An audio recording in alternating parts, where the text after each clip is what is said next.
기간 동안 뭐 2년이나 3년 동안 한 거니까 한 5년이나 6년 뒤에 그 사람들이 다시 이제 재봉을 할 수 있는 거죠. 근데 지금 짧은 기간 동안 기간을 고려하지 않고 재봉을 했냐 안 했냐 그걸로 봤기 때문에 굉장히 줄었다고 효율적으로 발표를 하고 있고 제 생각에 이게 잘못됐다고 했기 때문에 통계학에서 쓰는 생존문서이라는 방법을 이용해서 그걸 이제 보려고 박창문 군에게 법무부에 문의를 한번 해보라고 했더니 법무부가 그 재봉을 했다 안 했다만 이제 그 기록 몇 년 만에 했다 그건 보관하고 있지 않다고 그러더라고요. 그래서 원래 그랬으면 제가 법무부 교정국 이런 데서 발표를 하고 있을 텐데 그 대신에 이제 제가 고민을 하고 있는데 박창문 군이 자기가 이제 요즘 하고 있는 비더 레전드라는 아주 재밌는 게 있다면서 이걸 가지고 어떻게 한번 뭔가를 해보자고 해서 이제 시작을 했습니다. 그래서 이거 혹시 뭐 다들 아시겠지만 야구팬이니까 프로야구 연속 경기 안타 누구인지 다들 아시죠?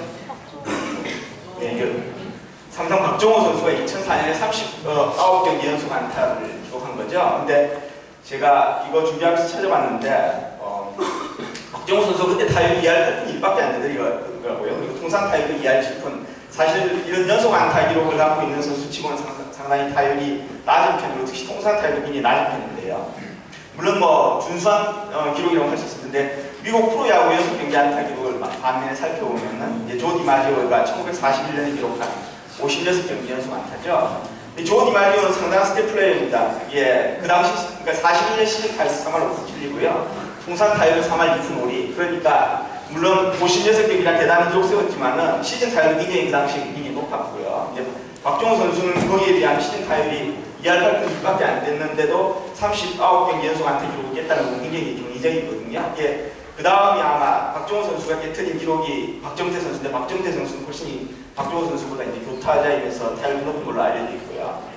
일단 그래서 이제 이 비더 레전드를 보시면은 이런 한국과 미국 경기가 있는데 사실 이제 비더 레전드 혹시 비더 스트리크라는 거 들어보신 분 있으신가요?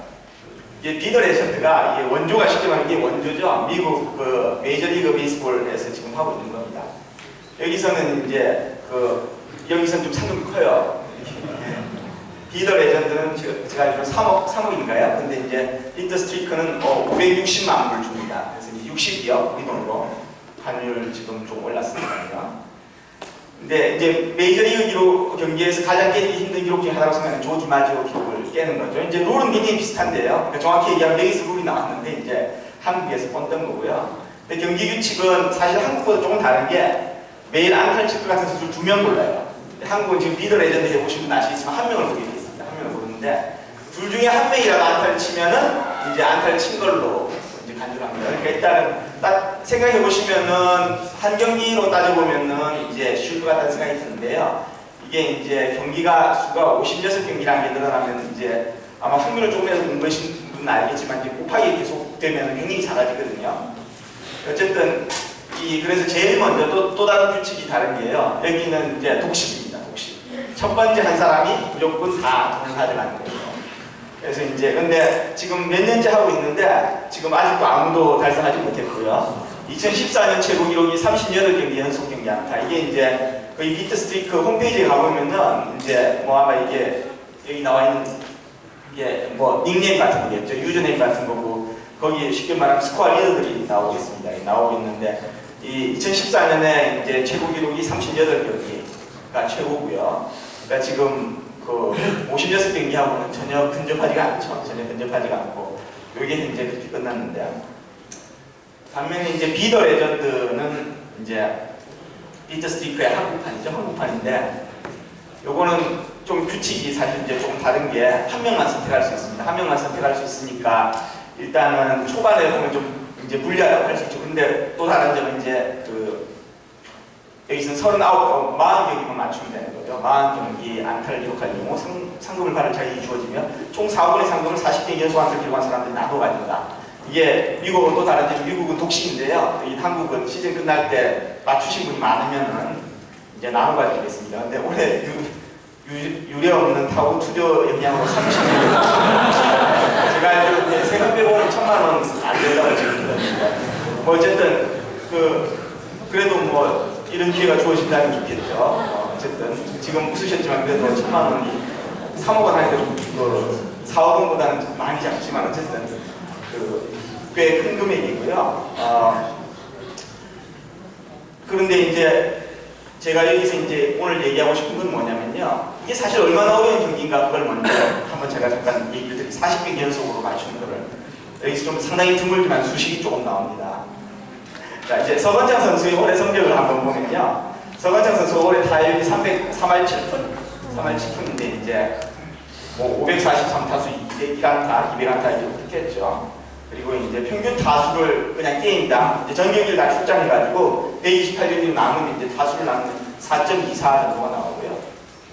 그럼 경기당 안타를 하나씩 친다는 그 얘기는 이제 거꾸로 고등학교 때 배운 여집합 확률 생각해 보시면 경기당 안타를 하나도 못 칠 확률을 계산해 보시고요. 그거를 이제 간단한 고등학교 확률을 공식을 여러분 기억하고 싶지 않겠지만 참고로 제가 이제 어디 가서 전공이 뭐냐고 통계학을 가르친다고 대부분 똑같은 반응을 하세요. 자기가 배운 통계학이 얼마나 재미있고 지겹고 흥미가 없었던지 그런 얘기를 쭉 하셔서 제가 요즘 이제 어디 가서 통계학 전공이라고 하지 않고 데이터 사이언티스트다 다른 의미 달라집니다.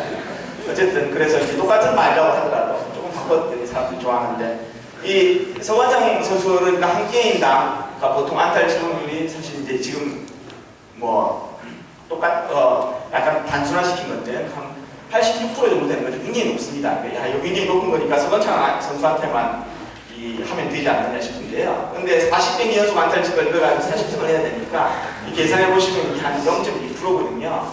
어마어마하게 작죠. 근데 40경기 또 하나 중요한 게요. 서건창 선수가 안타를 치는 게 40경기 연속 안타라는 게 뭐 첫 경기에서도 칠 수 있고 두 번째 경기도 시작할 수 있고 지금 실패했으면 또 칠 수가 있는 거잖아요. 그러니까 한 시즌에 우리가 128경기를 하기 때문에 첫날 안타를 못 쳤으면 둘째 경기도 다시 할 수 있는 찬스가 주어지고 그러니까 실질적으로 팀당 경기 수가 128이니까 서건창에게 40경기 연속 안타를 기록할 수 있는 경우는 89가지가 있거든요. 한 시즌에. 그러니까 두 번째 나오는 거는 사실 고등학교 수학 수준을 넘어서는 거고요. 이거는 좀 약간 유명한 흥미론책에 나온 공식입니다. 그래서 이제 쉽게 말해서 이제 여기 N이 경기수고요. N이 경기수고 S가 이제 몇 경기 연속 안타를 칠 건가? S가 있어 40인 거죠. 그다음 이제 그러면은 그다음 아까 안타를 칠 확률 아까 이제 서건창 선수 같은 경우는 이제 0.85가 나왔거든요. 이제 P가 0.85고요. 그러니까 여기서 이제 이 공식이 나와 있는 P는 NS라는 공식이 나왔는데 여기서 N이 경기수고 S가 이제 쉽게 말하면은 안타 연속 경기 안타 칠 확률을 구하시면 됩니다. 이 공식에다가 이제 집어넣으시고 여기 X는 이제 역시 마찬가지로 P와 S를 이용을 해가지고 이제 계산을 하실 수가 있고요. 뭐 공식 자체는 그렇게 복잡하지 않습니다. 일단은 유도하는 건 조금 복잡하고요. 자, 그래서 이제 일단 공식 이런 게 있다는 것만 아시고 자 그럼 이 공식을 이용을 해가지고 서건창 선수가 그럼 실제로 만약에 올 시즌에 안타 칠 확률이 얼마냐 한번 계산해 보시면요. 이제 P가 0.85가 나오고요. 그 다음에 이제 20경기 연속 안타를 기록한 확률. 아까 거기서 이제 N이 128이었고, 제가 만약 20경기다 S를 20을 넣으면 이제 58%. 뭐, 서건창 선수 올해 제가 연속 경기 안타 기록은 모릅니다만, 그러니까 20경기 정도를 한 번에 기록할 때 확률이 한 60% 가까이 굉장히 높죠. 30경기로 가면 한 15%로 줄어들고요. 40경기로 하면 3% 정도 줄어듭니다. 그러니까 이게 서건창 선수가 진짜 올해 엄청나게 이제 대단한 확률을 하려고 한 선수가 사실 40경기 연속 안타를 기록할 확률이 올 시즌 같으면 이제 확률이 한 3% 정도 된다는 거죠. 그러니까 굉장히 어려운 걸 알 수 있고요. 자, 그런데 그러면은 이게 사실 그건 올해 경우고요. 근데 요걸 가지고 이제 좀 다르게 생각하시면 사실 안타라는 게 여러분들 생각해 보시면 이게 타석 개념이 아니라 예를 들어서 리더 레전드 해보신 분도 아시겠지만 예를 들어서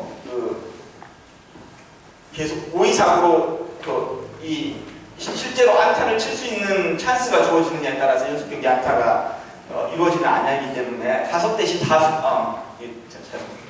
대신 타석을 사용하는 게 실제로 한 경기당 안타를 칠 확률을 좀 더 정확히 나타낸다고 생각할 수도 있거든요. 이 경우에 이제 만약에 우리가 타석 대신 타수 대신 죄송합니다. 못하고요. 타수 대신 타석을 사용하면은 그러면 서건창 선수의 보정 타율은 이제 3할 2푼 6리가 되는 거고요. 하지만 이 경우에 이제 평균 타석을 사용하니까 타수 대신에 타석은 늘어나는 거죠. 그래서 이게 4.81이 되고 그럼 이제 경기당 안타를 하나도 못 칠 확률이 타율은 줄었는데 타석이 늘었기 때문에 계산을 해보시면은 이게 좀 약간 서로 이제 캔슬아웃이 돼가지고 한 86%에다 85% 조금 낮아졌습니다. 있는데 뭐 요렇게도 보실 수가 있고요. 그래서 일단 두 가지 관점이 있는데 요거는 이제 뭐 아주 그렇게 크게 차이는 보이진 않지만 어쨌든 두 가지 방법을 생각해 보실 수가 있습니다. 그래서 일단은 이걸 이용을 해가지고 마찬가지로 그 다음 일단 이 P만 구해지면 0.850만 구해지면 아까 공식에다가 복잡했던 공식 두 페이지 전에 그걸 이용을 하셔가지고 그 다음에 한 시즌에 이제 이번 올해 서건창 선수가 안타 칠 확률이 얼마냐 그걸 계산하실 수가 있는 거죠. 40경기 연속 안타 칠 확률이 얼마인지 그걸 계산하실 수 있는 거죠. 어쨌든 굉장히 어렵다는 걸 아실 수가 있고요. 이 경우에 계산해보면 한 2% 정도 나옵니다. 그러니까 거기는 아까 조금 전에 3%였는데 지금 이제 안타 칠 확률을 가지고 86%에서 85% 했더니 이제 지금 제가 수수점 이하를 제외해서 그런데 아주 많이 차이 나는 건 아니고요. 만올림판 차이가 나서 그런데 제 기억에 한 0.7% 정도 들어갔습니다. 자, 그럼 이제 연속 경기 안타 기록은 갱신이 가능한가? 이제 그걸 한번 생각해 보실 수가 있는데요. 이게 이제 올 시즌만 본 게 아니에요. 우리 이제 라이프 타임으로 보면 서건창 선수가 앞으로 계속 이제 선수 생활을 할 거잖아요. 그래서 이제 물론 경기 수가 좀 늘어납니다만 10년간 한 1,200경기 정도 출전한다고 가정을 하고요. 그럼 이제 40경기 연속 안타 칠 확률이 얼마냐? 이거 한번 상상해 보실 수 있겠죠. 그러니까 누군가가 박종호 선수의 기록을 깨뜨릴 확률. 이걸 이제 그럼 아까 공식에서 이제 n이 1,200이 되는 거고요. 이제 s를 40을 넣어서 계산하는 이제 p만 달라진 거죠. 아까 말한 p만 달라진데 서건창 선수 올해 굉장히 이제 뛰어난 활약을 했는데 사실 그렇게 계속 그 이제 놀라운 보정 타율은 아까 3할 2푼 정도라고 했는데요. 보정 타율 그러니까 실제 타율 훨씬 더 높고요. 그 정도 높게 나올 경우는 없으니까 이제 보정 타율 3할 이 정도면 굉장히 잘 치는 거고 평균 타수를 한 4.6이라고 하면은 한 10년 안에 서건창 선수가 이 40경기 연속 안타를 칠 확률이 한 4.3%그 정도 나옵니다. 그러니까 이게 뭐 아주 전혀 불가능한 건 아니고요. 만약에 이걸 조금 느리면 보정 타율 한 3할 1푼으로 하고 평균 타수는 한 4.7 이렇게 하면 9.5% 10%니까 상당히 꽤 뭐 이런 충분히 일어날 수 있는 가능성인 거죠. 만약에 뭐 올해와 같이 미친 활약을 시즌 내내 하고 있다. 그러면은 이제 교환가 한 20% 가까이 될 것 같다. 근데 이제 이럴 가능성 전혀 없고요. 그 가능성이 전혀 없는 게 이제 조금 있다가 제가 얘기하는데 이제 평균으로 일이라는 건가를 설명을 할 텐데요. 원래 이렇게 시즌 잘하면은 2년생 징크스 뭐 이런 얘기를 많이 하시는데요. 원래 못하게 돼 있습니다. 여기 청소년들 보신 분들 있을 텐데 중간고사 잘 못 보잖아요. 잘 보잖아요. 기말고사 때 평균적으로 성적이 떨어지게